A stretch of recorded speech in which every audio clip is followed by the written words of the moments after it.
Hello everybody, welcome to my YouTube channel. I'm Andy and I'm hopefully going to show you how to do some modelling. Today is going to be about making scenery using expanding foam and some greaseproof paper. Just a quick background, I've just recently got back into the hobby of Warhammer the last 6 months or so from about a 20-year break. I'm just going to flip this around and show you some of the things that I've done since I've restarted. So this is essentially what I've been trying to do.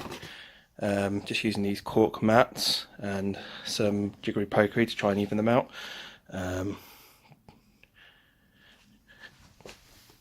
This kind of thing. It's totally unscripted, so you have to bear with me. Yeah, these are just various bits of kit just to try and liven the battlefield up a bit. Some nice bits. Cut that off a Xbox 360 that had got the red ring of death. Red Bull cans. Nice hint that I learned quite a long time ago is this plasterer's tape. Adds good texture and adds structure. Various bits of kit from a Valkyrie that weren't used. And so on. Compared to sort of the stuff that I was doing 20 years ago. Some crappy hill that I found, but actually that's not so bad. So I was watching a YouTube tutorial the other day,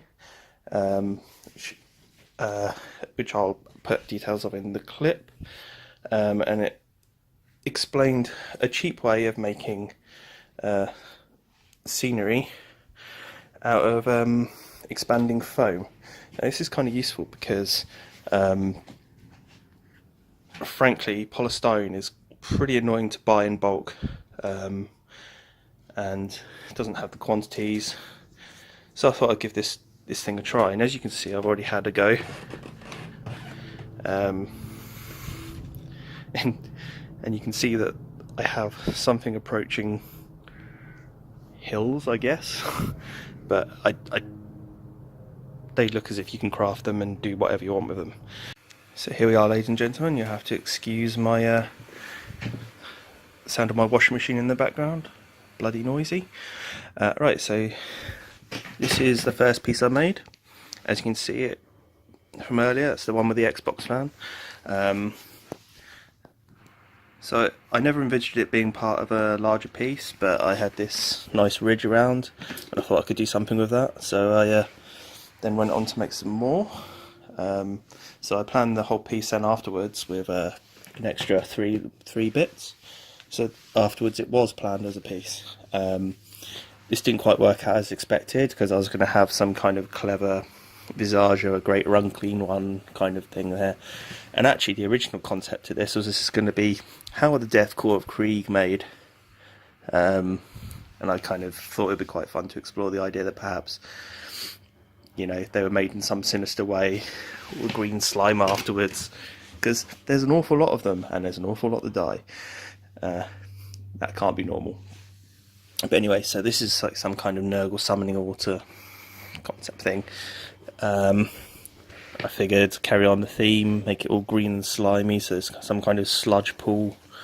Might have been blue at some point or clear or whatever, but then made those out of some barbecue skewers, more cork, more Red Bull cans, some random test tube shots that ended up being quite useful. Again, once this is all finished, it will be a bit neater and whatnot. As I said earlier, this has made more Red Bull cans, some cardboard plates which I plated up and coated in like PVA to stiffen them, painted them, bits of Valkyrie, the engines, some plate I had in a bits box, and so on, just to make it look a bit trash. Something to stop vehicles getting by, but troops, you know, can get over pretty effectively. Some other things I was working on. I've got these old Necromunda box set from donkeys years ago. It took me ages to build up the set from eBay and whatnot, and then of course they re-released it and made it all a bit defunct, but it doesn't matter, because I had some fun trying to recreate the scenery with plasticard. As you can see, sort of did some sketches and some tracing, and then to make it a bit more interesting, I sandwiched it and put this plasterer's tape in between to make metallic walkways.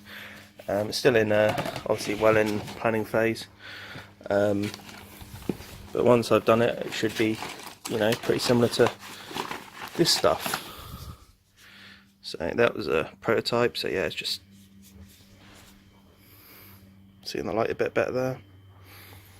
Pretty standard stuff. Yeah, so obviously it's not super high standard or anything, but it's alright. So here we have it, a whole bunch of these blobby things that hopefully after some carving will turn into something a bit more like a hill or a mountain, whatever I decide to do. They kind of look really bad fake corals or something. See underneath, they're a bit hollow, and these will probably need to be glued to a base, but maybe not, I don't know yet. Obviously I'll have to use a glue gun or something like that. I've got one of those, just not something that's going to melt it like super glue will probably melt that, I imagine. I'll have play. I mean, some of these are really interesting texture anyway, so they might actually be alright if you just spray paint them and texture them or something, but the smoothness isn't quite right in my opinion. This one's quite nice actually. This is like, I was planning on making a huge great centerpiece terrain thing, multi-tiered, so I was going to try and shave some off and put another one off at an angle or something, maybe line a couple up and do some kind of thing, stopped vehicles getting through, but make it so foot troops can get under maybe, or something like that, just to make it a bit more interesting on the battlefield. And gets a little bit boring if you just have normal scenery all the time. Just give you an idea of scale. Cork mat, pop that on there. Maybe I could chuck something on there, I don't know, you know, that kind of idea. Yeah, so it's about 11 o'clock at night right now, so I think I'm gonna tidy up and get cracking on this tomorrow morning first thing. So here we are, got one of our finished blobs. It's kind of hollow underneath.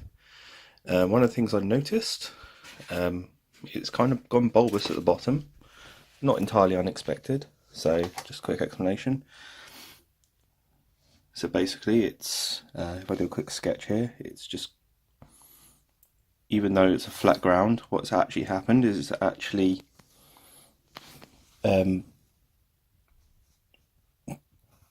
it's a very exaggerated image, but it's kind of gone like that. So what I'm going to have to do next is cut it off flat, basically, and then it will sit nicely on whatever surface I decide to stick it on, or not stick it on, as the case may be. That's a good enough explanation. So I did actually have a little hack at it with a junior hacksaw, but it didn't really work, so I suspect I'm just going to have to get a really sharp craft knife. So yeah, this is my first attempt at doing any kind of series whatsoever like this. So I've tried to put in some sort of, essentially just went for it and just cut into it, and tried to make this ridge along here. I was sort of trying to think about how a mountain might weather in the wind, and honestly I gave up with that and just went for a fully stylized thing. But you could probably do that. You could probably have a look at some proper data and actually work that one out. But yeah, I just went for it. Just cut some nicks and things in at angles, put some more interesting patterns in, and the other side's completely untouched at the moment, so I'm going to have another hack at that. But yeah, so I'm not entirely pleased with that, because I think that literally needs a little bit of roughening up or something. But actually I've got some polyfiller I was going to use. I saw a hint on another YouTube channel that basically said to use polyfiller. It'll probably smooth it out, give it a bit more of a rocky look. Like this little bit here is, I don't know, I mean, depending on your what you want to do, some of those nice little bits of detail like that might actually be quite interesting, like slimy, you know, depending on, you know, if you're thinking about like deepkin in Sigma and seaweed, you know, slime obviously for a Nurgle, but you know, I'm not sure that's really relevant to this video. Another hint that I forgot to mention is that I haven't got any at the moment because I'm a pauper, but basically you can sand the bottom off if you want to get it really level. It might be worth it actually, and in fact I might do that before I stick it on any base, before I paint it. But I'll have to go and buy some, which is a pain because it's raining and I don't want to go out. So yeah, but you know, it looks promising. Let's see so we go from here.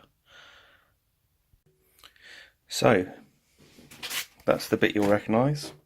This is the bit I've just done. This is where I decided to let the narrative take over. So I thought about, what if in the past this windswept rock had been used by the locals as a point of religious importance. So how would they have got up to the top of it? They probably would have had to cut out some kind of a stair. So imagine, I mean, you know, I mean, it could be at the very top of a mountain, you know, and this like where they're going to do some kind of ritual or some kind of prayer to their gods. Obviously, not the one true emperor.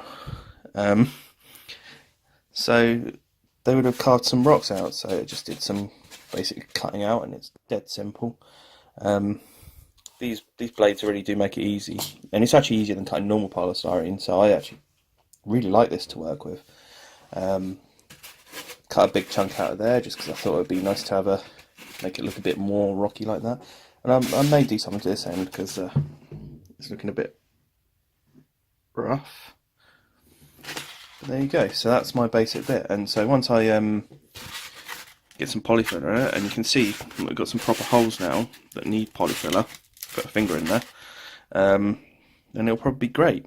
So I just wanted to give a massive shout out to this channel, which I only discovered in the week, but this is where I actually got the idea to do this from, and it's from a guy called the Terrain Tutor. I can't recommend enough. Just watching through his tutorials that's essentially where I'm getting most of my ideas from. I mean, I'm adding my own spin on it, obviously, but yeah, I feel like it's important to point that out. Right, here we go. I've got polyfiller. You know, that's just because it was on offer. Get whatever.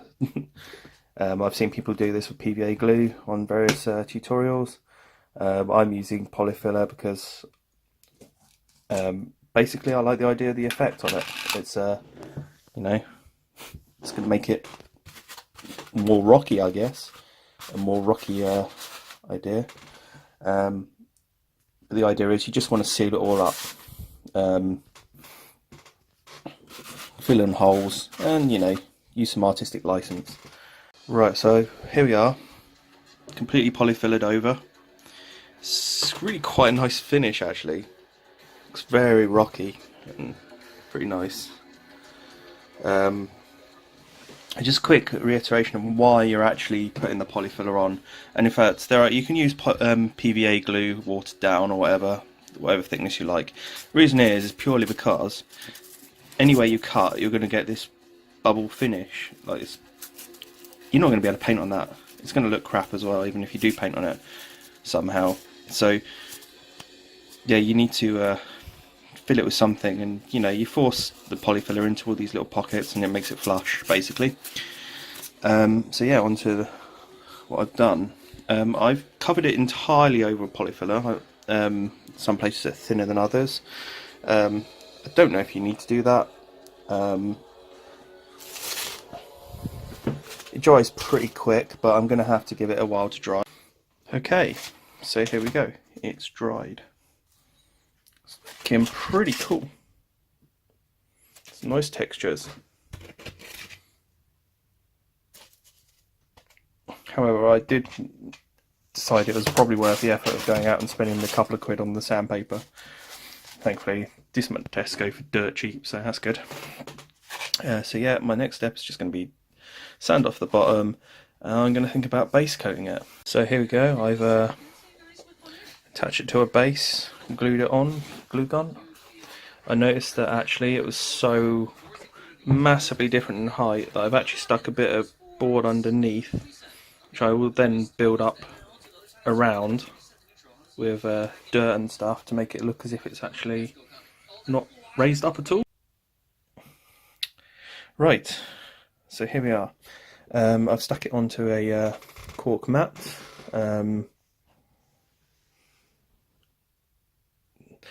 I've decided that instead of using the polyfiller underneath, as I was saying before,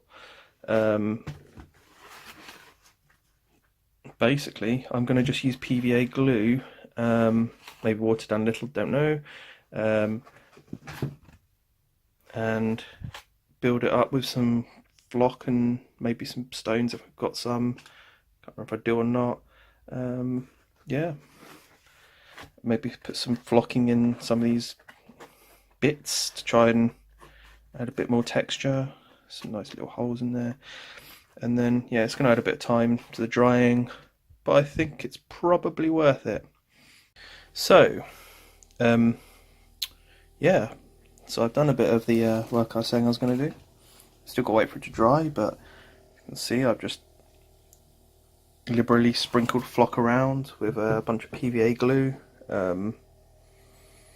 Have to wait till it dries to actually properly deal with it.